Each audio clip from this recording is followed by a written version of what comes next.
और आपको इस वक्त तस्वीरें हम सीधा दिखा रहे हैं क्योंकि देखिए सीईसी की बैठक अभी तक चल रही थी। फिलहाल प्रधानमंत्री नरेंद्र मोदी वहां से निकलते हुए आपको नजर आ रहे हैं।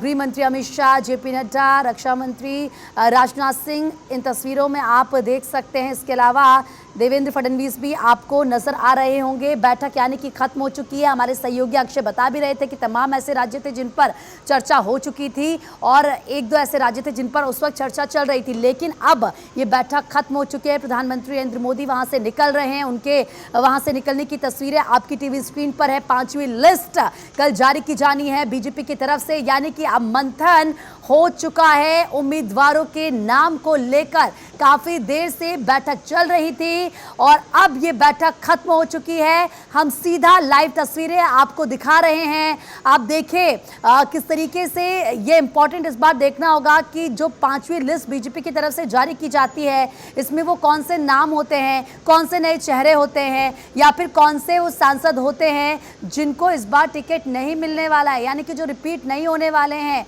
जिनके टिकट कटने वाले हैं। लेकिन फिलहाल सबसे बड़ी खबर ये कि बीजेपी की सीईसी की बैठक खत्म हो चुकी है। प्रधानमंत्री नरेंद्र मोदी वहां से निकल रहे हैं। उनके निकलने की तस्वीरें और तमाम दिग्गज जो इस बैठक में मौजूद रहे वो भी आपको वहां पर नजर आ रहे थे होंगे। जो तस्वीर अभी तक हम आपको दिखा रहे थे, अब देखना होगा कि क्या कल बीजेपी की तरफ से ये 5वीं लिस्ट जारी कर दी जाती है, क्योंकि अब बैठक खत्म हो चुकी है तो जाहिर सी बात है कि तमाम राज्यों पर मंथन पूरा हो चुका है। और देखें इस वक्त किस तरीके से जेपी नड्डा बातचीत करते हुए देवेंद्र फडणवीस के साथ नजर भी आ रहे हैं। आपस में गुफ्तगू वो कर रहे हैं। ये तस्वीरें हम आपको जूम करके दिखा रहे हैं। रक्षा मंत्री राजनाथ सिंह भी वहां से निकल रहे हैं, अपने गाड़ी में बैठ चुके हैं वो प्रधानमंत्री के बाद। अब वो भी वहां से निकल रहे हैं। एक के बाद एक सिलसिला शुरू हो चुका है वहां से निकलने का, यानी कि 3 घंटे बैठक चली, बैठक खत्म और इस बैठक में उन नामों पर मंथन हो चुका होगा, मोहर लग चुकी होगी। कल वो लिस्ट हम सबके सामने होगी।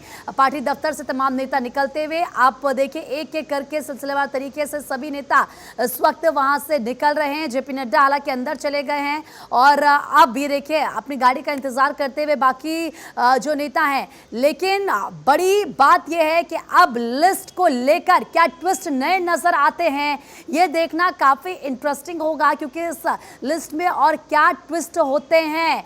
राजस्थान, यूपी, महाराष्ट्र को लेकर और बिहार को लेकर इस बैठक में चर्चा की गई, यानी कि उन राज्यों के कैंडिडेट्स को लेकर बकायदा बातचीत की गई है। 3 घंटे तक मंथन चला है। हम आपको बीजेपी ऑफिस के बाहर की ही ये तस्वीरें इस वक्त दिखा रहे हैं। प्रधानमंत्री जा चुके हैं, आपने देखा राजनाथ सिंह गए, उसके बाद ये कुछ और लीडर्स वहां से निकले हैं। जेपी नड्डा हालांकि अंदर चले गए हैं, उनके साथ गृह मंत्री अमित शाह भी अंदर ही गए हैं देवेंद्र फडणवीस के साथ, क्योंकि जेपी नड्डा कुछ बातचीत कर रहे थे, दोनों आपस में मुस्कुरा रहे थे। ऐसा लग रहा था कि एक कहीं ना कहीं चिंता जो होती है नामों को लेकर कि क्या करना है, किसको टिकट देना है, वो कहीं ना कहीं टेंशन खत्म उनके चेहरे पर नजर आ रही थी।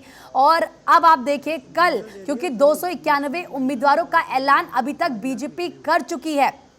7 चरणों में चुनाव होना है। चुनाव बेहद पास है।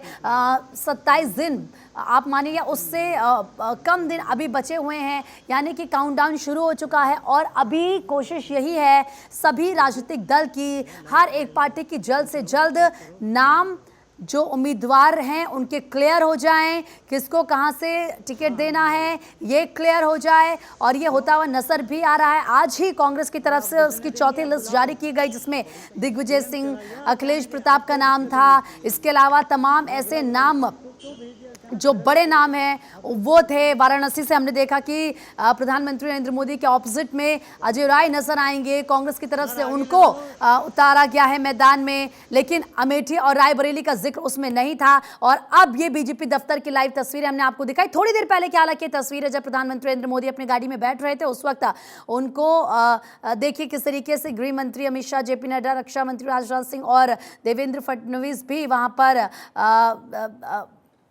उनको छोड़ने के लिए बाहर तक आए थे।